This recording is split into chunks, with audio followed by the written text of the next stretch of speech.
मैं उन माँ को नमन करना चाहता हूँ हम सब की ओर से, जिनके कोख से हमें एक महान व्यक्ति को मिला है, जिनके द्वारा आज हमें कुछ न कुछ मिलने जा रहा है। साथियों, मैं हमारी महारानी राजमाता जी की चरणों पर चरण वंदना करते हुए सभी दीपरासा साथियों की ओर से कोटि कोटि प्रणाम करता हूं, क्योंकि आपकी महान कोख ने आज के दिन हमें महाराजा प्रदोत विक्रम मानिक के जैसे व्यक्ति दिया, जो व्यक्ति आज सभी दीपरासा के मन में एक मसीहा के रूप में बसा हुआ है। साथियों, दोस्तों, हमें हमेशा हर पल हर समय हमारी बुबागरा के लिए ये कामना करना चाहिए, उनकी लंबी उम्र के लिए। साथियों, क्योंकि हम सब जानते हैं पिछले 70 साल राजनीतिक तरीके से हमने लड़ाई लड़ी है, लेकिन हमें कुछ ना कुछ तो मिला है, लेकिन मिलते हुए भी आज हमारे पास कुछ नहीं है, फिर से लड़ने पर मजबूर है। तो इसका कारण क्या है? इसका कारण क्या है? इसमें क्या छुपा है? आज हम सबको जानना बहुत ही जरूरी है। साथियों, लोग कहते हैं चुनाव आते हैं हर साल, कई लोग बोलते हैं कि 5 साल में एक चुनाव आते हैं, लेकिन आप लोग देख लीजिए 5 साल में चुनाव नहीं आते हैं, बल्कि हर दूसरे तीसरे साल में ही चुनाव आते हैं।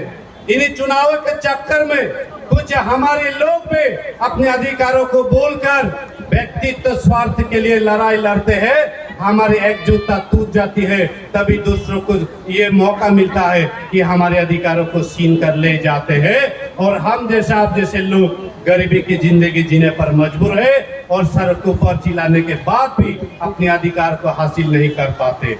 लेकिन आज ऐसे क्षण है, आज ऐसे घड़ी आया है, जिन व्यक्ति के द्वारा हमें कुछ न कुछ मिलने जा रहा है। हम सब जानते हैं कि कुछ समय के उपरांत हमें ये वार्ता मिलेगी दिल्ली से, हमारी बुबागरा के द्वारा कि दीपरासा को कुछ देने के लिए भारत सरकार और बुबागरा के बीच एक समझौता पर हस्ताक्षर होने जा रहा है।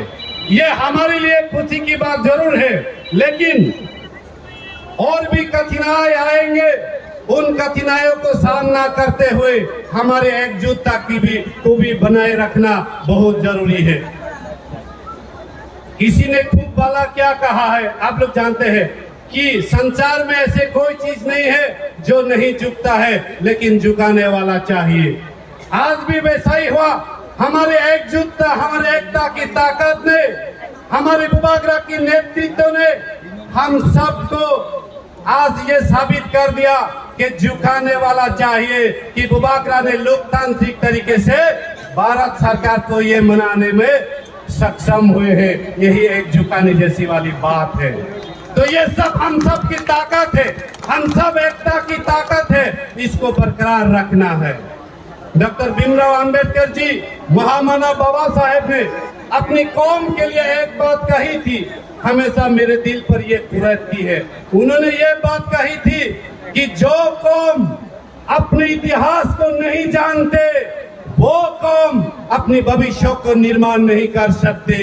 साथियों, इस बात को याद रखना चाहिए। हमें बाबा साहब की लिखी हुई किताबों को भी पढ़ना चाहिए, क्योंकि देश की संविधान बाबा साहब ने ही रचना की थी, और हमारे देश की संविधान समता, स्वतंत्रता, बंधुत्व और न्याय पर आधारित है। इसी को भारत की आत्मा कहा जाता है।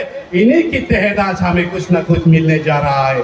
साथियों, मैं अपनी बात को ज्यादा लंबा नहीं करूंगा, क्योंकि आप सब थके हुए हैं, दूर दूर से आए हुए। पिछला 28 तारीख से आज चौथे दिन है हमारे भूख अनशन को, तो हमें खुशखबरी की क्षण को इंतजार करते हुए शांति प्रिय तरीके, मतलब शांति से हम सब लीडरों की बात सुनते हुए शांति को बनाए रखना है, और बुबागरा की वार्ता आने तक हमें यहाँ पर बैठकर एक दूसरे के साथ भाईचारा प्यार बांट के ही हमारे एकता को आगे बढ़ाना है। मैं और ज्यादा कुछ नहीं कहूँगा। मैं अंत में बुबागरा की लंबी आयु के लिए कामना करते हुए आप सबको धन्यवाद देते हुए मैं अपनी बात यहीं पर विराम देता हूँ। बुबागरा लॉन्ग लिव दीपरासा का